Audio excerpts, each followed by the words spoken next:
welcome to episode 9 of the Coleman Show. Today I am joined by Nate, Reggie, and Benji. In today's episode, we'll be talking about becoming the narrative. How do you live in fulfillment of your goals, your dreams, your aspirations in a world full of such distractions, social norms, and honestly living in accordance to God's plan for you? How do you guys just stay full in yourselves regarding, we got social media, women, we got all this. How do y'all work to remove the distractions and truly commit yourselves to y'all's goals? Shoot, I'd say really just remembering that I gotta trust in God's process and plan for me, and the best way I can trust in that process and plan is giving it all up to Him and try and follow best in His footsteps and best in what He want me to do.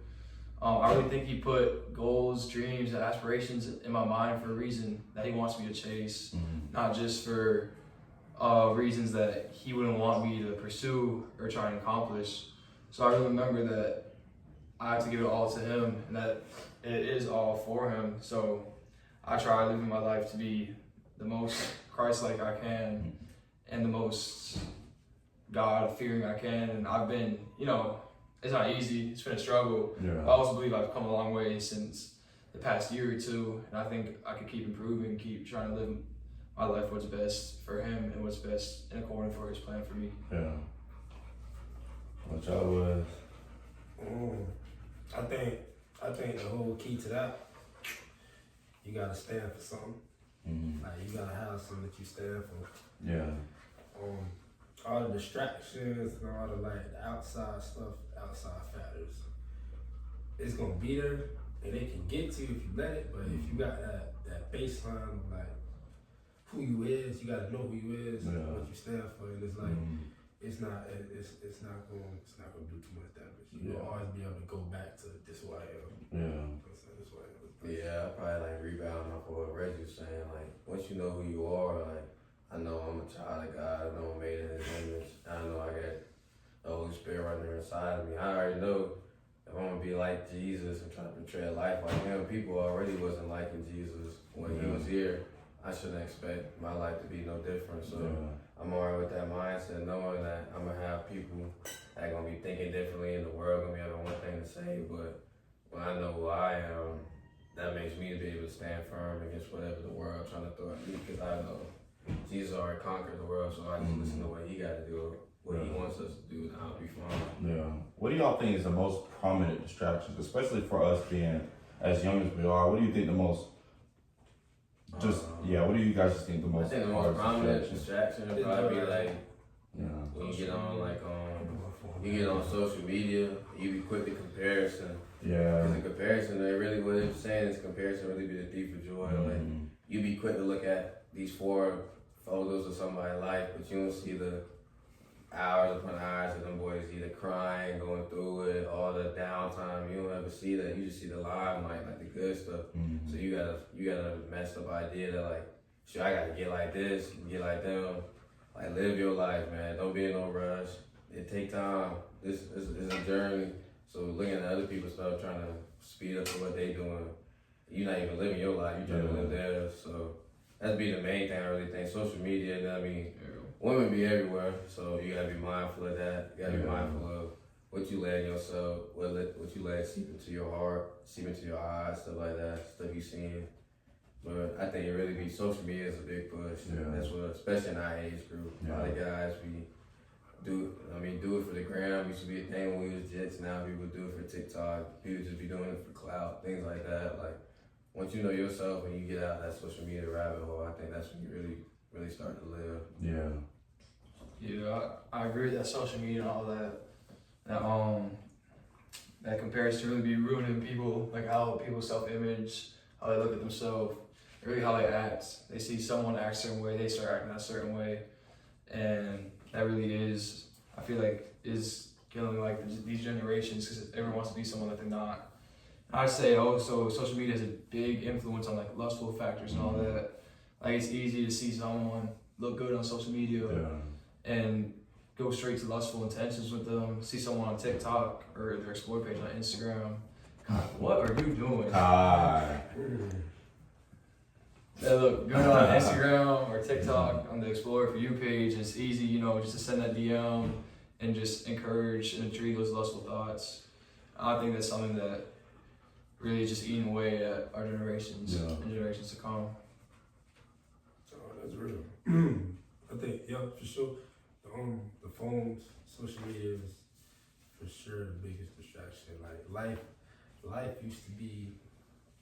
It's nothing new under the sun. Like everything that's going on today, it been going on for years.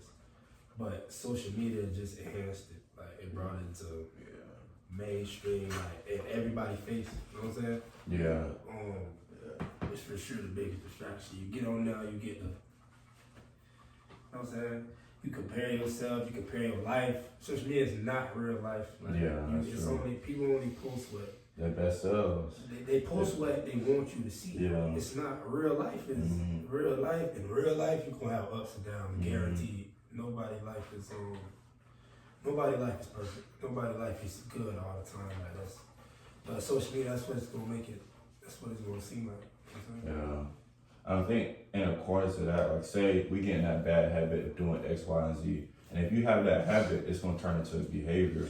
And then that behavior turns into who you are. And like you don't wanna be no bad person dealing with lust all the time. Like that's not the type of behavior we need, especially to and there was something else I was gonna say about God. It slipped my mind. But yeah, I just can't. Lustful thoughts. Yeah, I feel like that'd be the That main. could be a distraction for sure.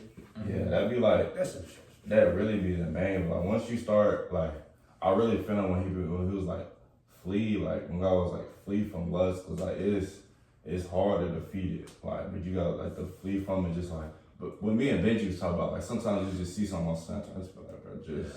But like there's no benefit. yeah, like just I'ma just remove you, like just stuff like that, seeing distractions, like like or if we see something on like my sport page, like why is this here? Like just click not interested and just go on about my day. You know what I'm saying? Like those type of distractions. I feel like when I do that stuff, then I feel like okay, like I'm locked in. That energy gets refocused onto my goals, into my narrative. I'm like okay, like. This is starting to work more, like just being able to realign my energy back into myself rather than to the distractions of all this other stuff. How do y'all, when y'all faced off with these distractions, how do y'all say, okay, this doesn't need to be in my life? And how do y'all work I need to get rid of this?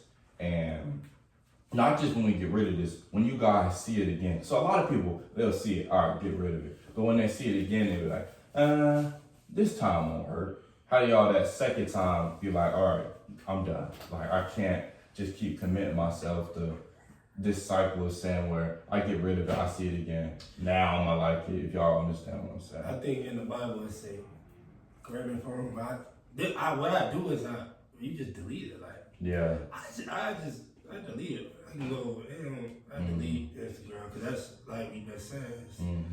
You go on social media, you see certain stuff. I don't do that now. I just delete the whole lot. Focus on real life.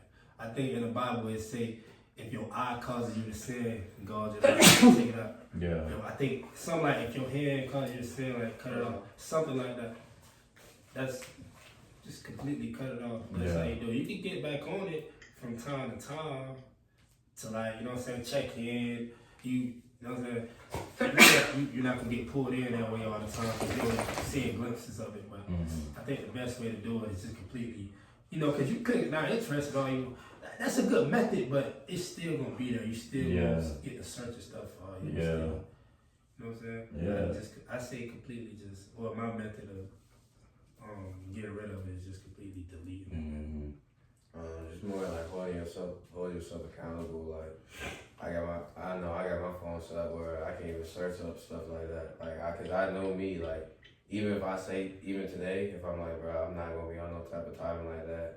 Any course, the devil got his little way. He gonna they say a demon flee and then he come get his friends and they come right back in the Bible. So you gotta be ready for the second time. So first time I wanna be able to set boundaries where when the second time come, I have no possibility of even doing the second time. Like I be seeing on TikTok, bros be giving their screen time passwords to their homeboys. So like when they go to search something up, they can't do it. They can't do it because the password comes and they don't even know the password, so like they can't even do nothing like that.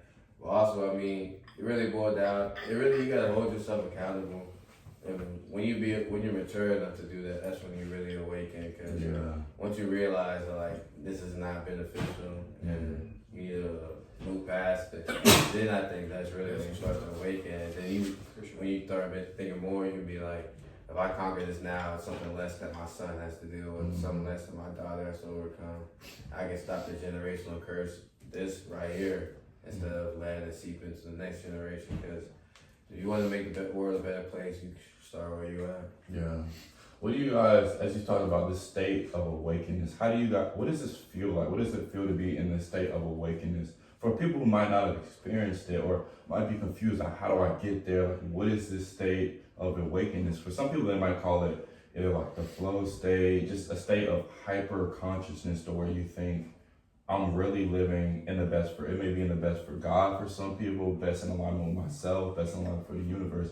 What is the feeling and just how does your soul, your energy, how does all this stuff feel when you're truly living in your narrative?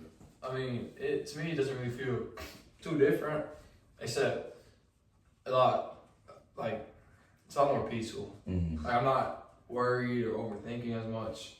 I just remember that God's got me, and he always got me no matter what. And if I try to be the best me that I could be and keep working my hardest and keep trusting in God and his plan, that nothing could be against me, and that he's got me and he's going to flow state. Yeah. Shoot. I don't believe in none of that in Jesus Christ. So Jesus Christ talks about he's the Prince of Peace.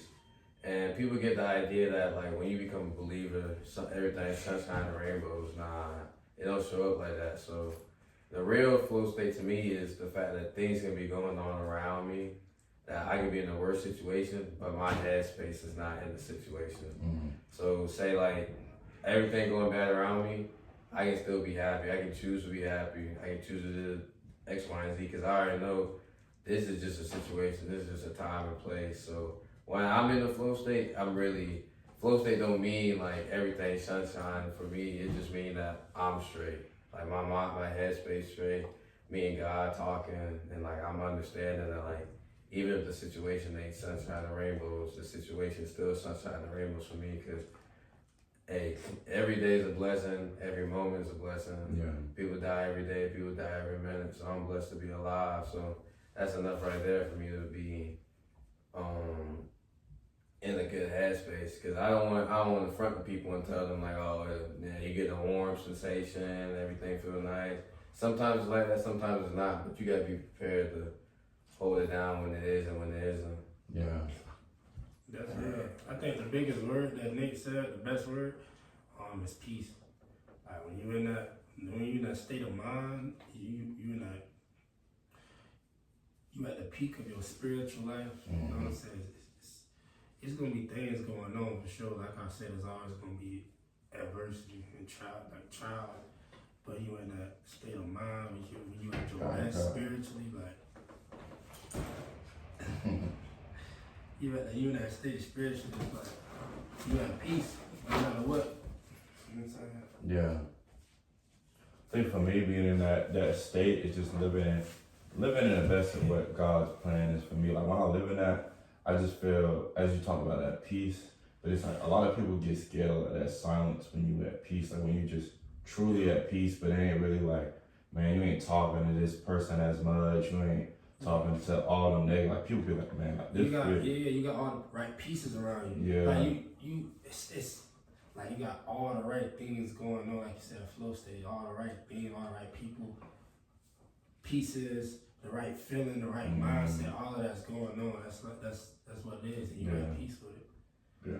So you ain't talking people that didn't bring you no good before, worldly. I said, you start to kind of pull away from them a little bit because you striving for better now. You doing better with you.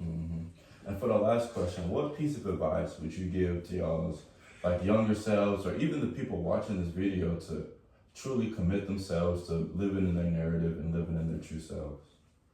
Shoot, first I'd say be yourself, cause like I was legit. Shoot, where I'm from, Jacksonville, Yulee type area. You compare yourself to people every day. Everybody like, oh snap, you the next like Derrick Henry from where I'm from. So everybody talking about if a jit good at ball, they like, oh, he the next Derrick, he the next this. Are you a 5-star, 4-star, 3-star? What roles you got? What females in your line? Like, bro, once you be yourself and be who God got you to be, that's the best thing for you. Cause then you can be stronger in yourself. Cause majority of America is folks who try to search for themselves even as they grow in age. You got 40-year-olds, 50-years don't even really know who they is and they don't live half their life, bro. Like, find yourself and be okay with being alone. Be okay with vibing by yourself. Cause at the end of the day, that's what you got. The man in the mirror is the man in the mirror, like, or the woman in the mirror, for who's ever watching. Like, that's what you got. That's what you're gonna wake up and see every morning. Regardless of sunshine, rainbows, hard times, and bad times. You might wake up with somebody next to you. Like, you might have like people in your life, like a brother, or like you might finally get married, like have a little chick, but that's not all the time. Like, people won't be away from you. You gotta be able to wake up, look at yourself, and be okay. Like this me, I love me for who I am. Even if you got your faults, because everybody else got your faults. So like, don't even stress it, man. Just, I'm telling you, like, life is one of them things where you learn while it goes on. Like, once you get past something, you sit back and retrospect and be like, man, that wasn't me, that was God. Yeah. Like, and if I did this, then that's how I got through that. And once you understand that, that'll be the best advice I give somebody. The best advice, the advice that I give somebody, remain true. Like I said earlier, remain true to what you stand for. Remain true to what your mama taught you, your daddy taught you, grandma taught you.